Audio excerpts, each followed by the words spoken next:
Good morning, everyone. As I promised, this week we're going to myth bust multimodality. Since I know you're still coming up with your content topic ideas, this is the perfect time to go over some of the questions you may have, and hopefully I will answer some of your questions that you sent me via email in this presentation.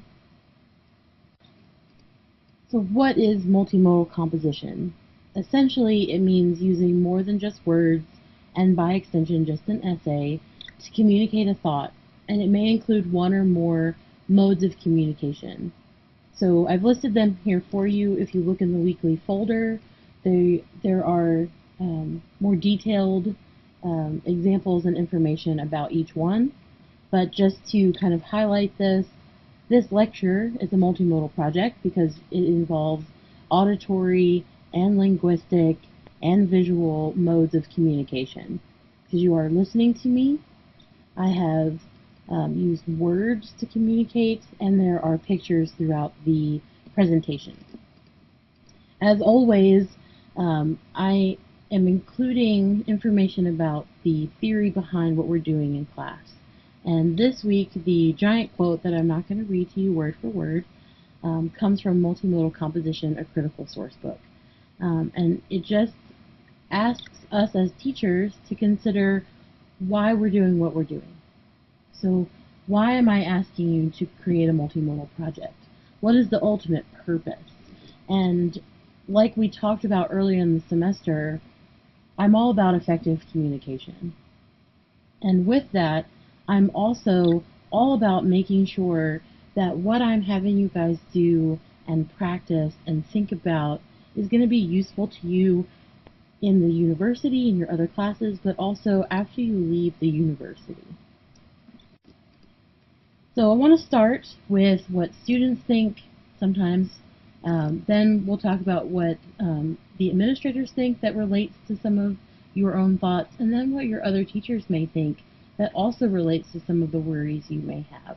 So while we'll talk about three different kinds of myths, they all relate back to you guys as students. Because if you've been paying attention to the lectures that I've been giving you, you guys are my focus.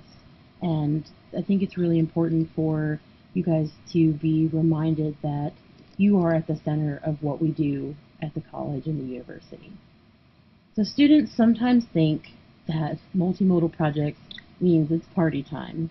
And it can be fun. I have had students play with glitter, and we've gotten glue sticks out and markers, and it's a good time. But it does involve the same kind of serious contemplation and thought that you would put into an essay. It's a complex assignment, just like your first assignment was when you wrote an essay for class. It's not really a breeze, which is what I've heard some students think it might be. The opposing myth from students that I see most often is that it's going to be really hard. And you can kind of stress out about it, which some of you already have, and I totally understand that. Because what I'm asking you to do is unfamiliar in some ways. It asks you to think beyond the essay, which you might be used to, and it involves technology, art, or a combination of all of those things. I am not an artist. I cannot draw a picture to save my life. But I can do multimodal projects because what you're looking at is one, and I like the pictures I chose, and I hope that they help communicate what we're talking about. So it is possible to do those things. Don't stress out about it too much at this point. Go ahead and click on the link to the Wikipedia page on multimodality because you will need it for your discussion post this week, and you can kind of skim it for a few seconds while you are listening to this presentation. So at the administrative level, they can also question, how is this composition? You guys are registered for an English composition course, so how is this the same thing as essay writing? And it's not exactly the same in the end product, but it is still composition. You are still focusing on a purpose, and you still have an audience, and you're still communicating ideas to particular kinds of people in a detailed way.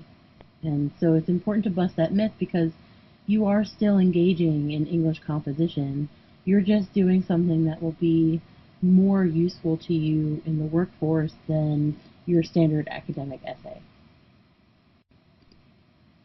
So your teachers might also be stressed out in the same ways that you are, because sometimes your teachers are going to think they have to be experts in all these genres and fields to teach multimodal projects.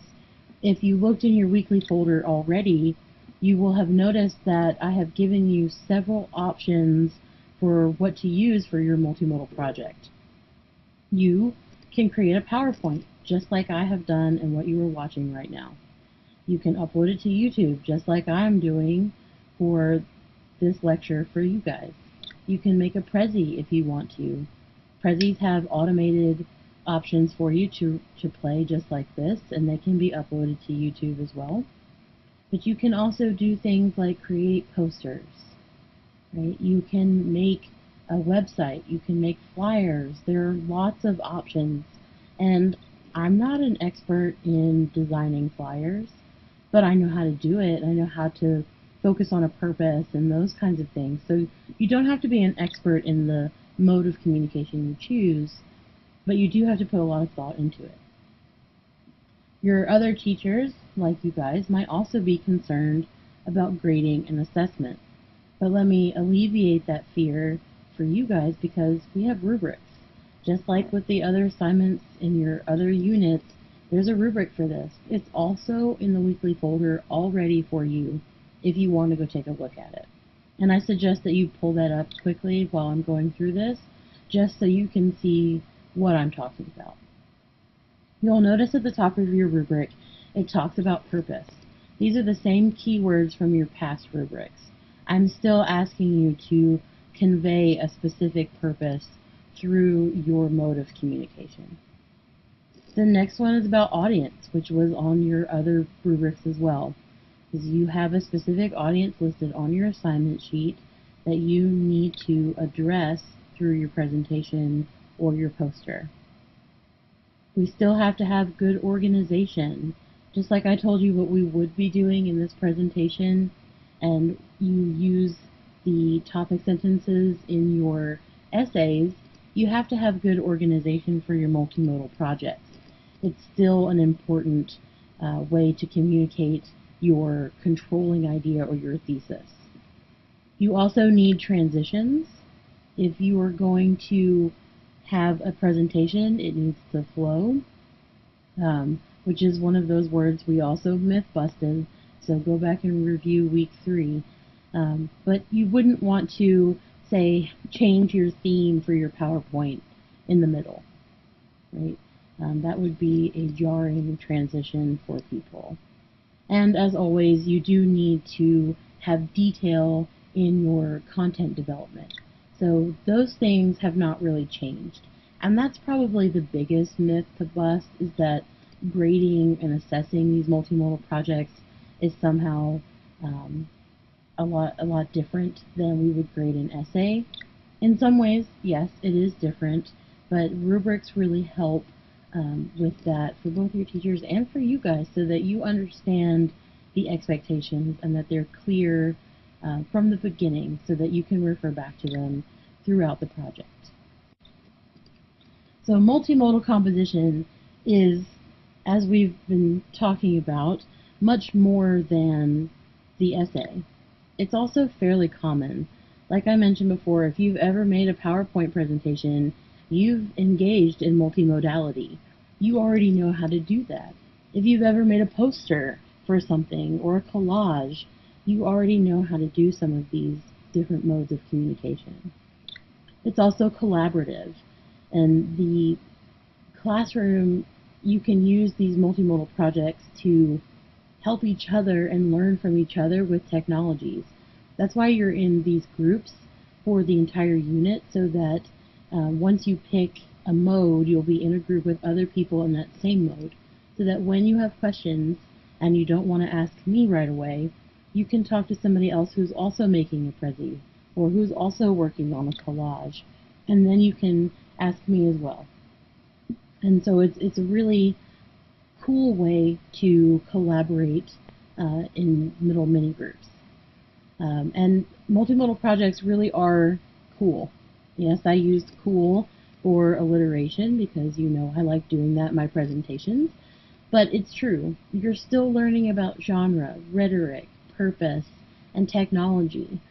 These things you will need, and it's really cool to get a lot of practice doing this before you get a job and someone says, hey, create this poster for me, you have till tomorrow.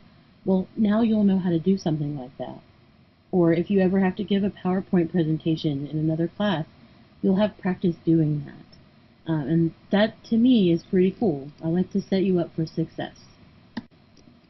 So here are two examples just to kind of show you what some of the options can be. Now, these were for face-to-face classes, not online, but there's still options for you, as you'll note in the weekly folder. The one on the left is about Harry Potter. That was a Harry Potter section of 1020 we don't do anymore, where the student wrote about super fans, people who do cosplay, those kinds of things, and she had to write a memo explaining her design choices for the collage that she made. You can't tell the scale because of the picture, but this is actually a big poster board sized collage, so it's quite large in scale, and that was done on purpose as mentioned in her memo. The one on the right is much smaller. The cards that you see are actual playing cards, a deck of regular cards that she wrote over and created an old maid game using Bloody Mary as the old maid because this class was focused on monsters. And her purpose in creating this deck of cards was to write about some potential bias in the monsters that get a lot of attention. And I thought that was a really creative way to do it because Bloody Mary is a monster that doesn't get a lot of attention compared to something like Frankenstein's monster or the other various forms of Dracula throughout the centuries. And so that was really neat. And she also wrote a memo kind of talking about her purpose and her justification for the monsters that she chose. So you have lots of options for you. I want you to revisit this presentation so that you can look at these pictures and get some ideas for what you want to do. And as always, I have given you some of the resources that I used to create this presentation. And I want you to particularly pay attention to the middle link, the LibGuide from the University of Alaska Anchorage, because we are going to use that in a discussion next week. I will post the link in next week's folder, of course, but go ahead and take a look at it because it gives you a lot of help with some of the options and modes of communication that you can use to create your projects. Until next time, please email me or reach out on Facebook if you have questions, and I will be sending you an email about your project with a couple of extra examples from students in the past, probably later today. Talk to you guys later.